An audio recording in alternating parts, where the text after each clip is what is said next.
Hello, and welcome to this most bizarre 2020 Hudson Open House. My name is Mr. McGowan, and I will be teaching your son or daughter in either Eastern Civs or Honors World. And regardless of whether it's Eastern Civs or Honors World, I kind of want to start off with this notion that you should probably know a little bit about me, because I'm the guy who's going to be spending either 90 or 100 days with your son or daughter. And so I do want to start off with this notion that regardless, I know how you guys feel about your kids. These are my two children right here, and this was taken 13 years ago. I think it was my son's first day of first grade, and he is today a sophomore in college, and my daughter right there is a senior in high school. And I know that these are the most important people in your life, and I really do truly thank you for the responsibility of educating your children, because I know this is how you still see them. They're your little kids, and you want the best for them, and I totally understand that.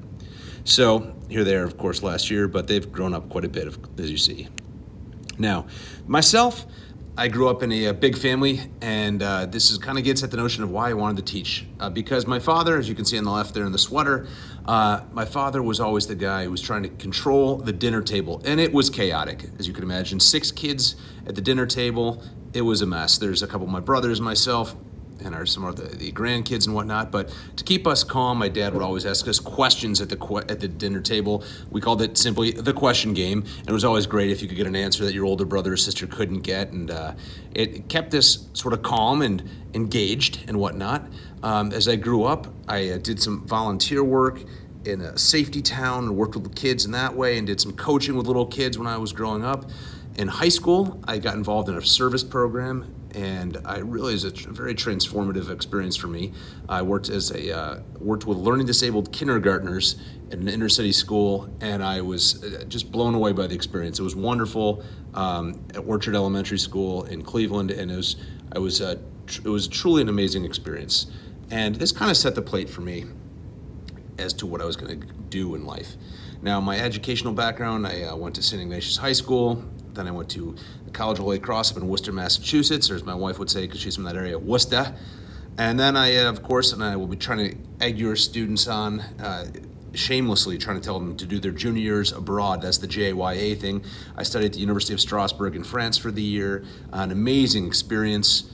Really the capstone of your student life, and get it to go out there and sort of take care of yourself out in the world.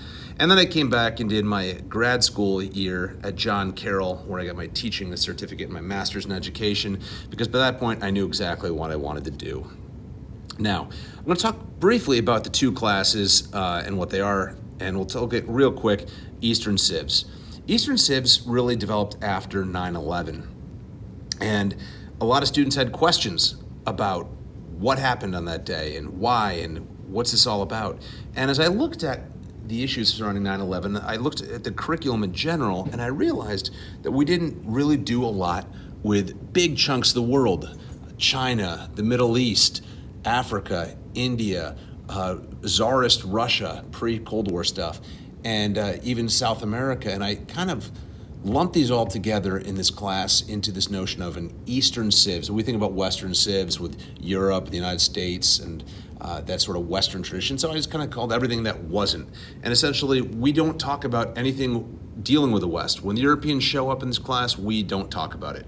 It's politics, pop culture, art, religion, history, any number of things. It's a chance to actually get into these cultures on their own. It's a fun class, always changing, always things popping up in the news and whatnot. I'll get back into the grading in a second there.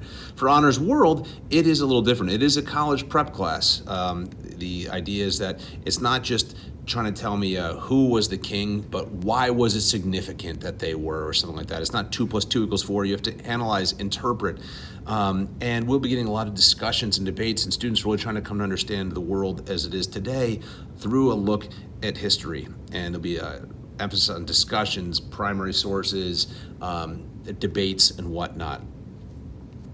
Now, in both of these classes, this year is going to be an odd year, no question about it. I'm going to try to flip the classroom, as it were. I've recorded videos of the lectures, and students will be watching these mostly at home or in class, depending if we have time, and we'll be taking quizzes on those lectures. In class, we'll be doing extension stuff, debates, analysis, reading primary source material, whatnot. And then homeworks will generally be notes from the book and open note quizzes on this. We're looking, of course, that this, you're probably familiar with the whole formative summative thing, the summative and the formative. This year, of course, with COVID, the issues of people being in and out of the classroom. We've got this, we think, all taken care of now with our group of teachers involved in teaching this thing, and we expect it to go the kids are very flexible, and we are going to work this thing and make it a good experience, we hope. And for Eastern Civs, just a little bit different. It is still 30% based on summative and 70% on tests and quizzes, but its idea, this is really a class I want for everyone. It's whether they like history or not, or they're just interested perhaps in the material. So in this class, it's a little more laid back, a little more casual, but we get into, it's a free flow class depending where kids want to go with it, questions they might have. But again, we will also be working with a lot of technology because students in and out of the classroom, but it'll be very flexible, and we're gonna make this thing work, no problem whatsoever. Now, the classroom, generally speaking, what's it like in here? I generally like it to keep it light. Use humor and laughter. The students work together a lot, so let's have some fun and enjoy it. It's casual but respectful, no question about it. Of course, we've got the typical school rules that we'll enforce, but that said, it's nothing. It should be a fun experience, hopefully. And I'd love to hear, I always love to hear stories about students going home and talking to the parents, and conversations around the dinner table that started in class today. So that's what I hope that you have some of those. Of course, the tardy rule, right? Be on time, act with respect, no big deal. I think these students generally understand this by this point.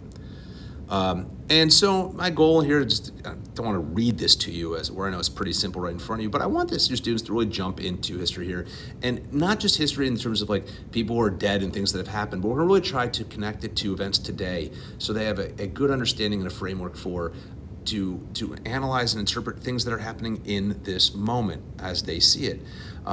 So we're going to try to create engaged, thoughtful citizens and students and people.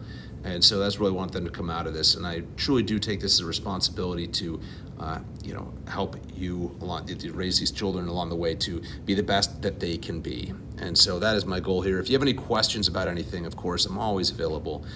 You can get me at mcgowanc@hudson.k12.oh.us for my email. You can also, if you wish, you can join the Remind. I'm fine with that. I'll just be texting out students with information about the class, if they need to, what they need to do, and whatnot. Homework, by the way, just so you know this, it'll be generally speaking, in honors world, you could probably about twice a week, though some open note quizzes do. In Eastern Civs, a lot less than that, probably maybe once a week or something.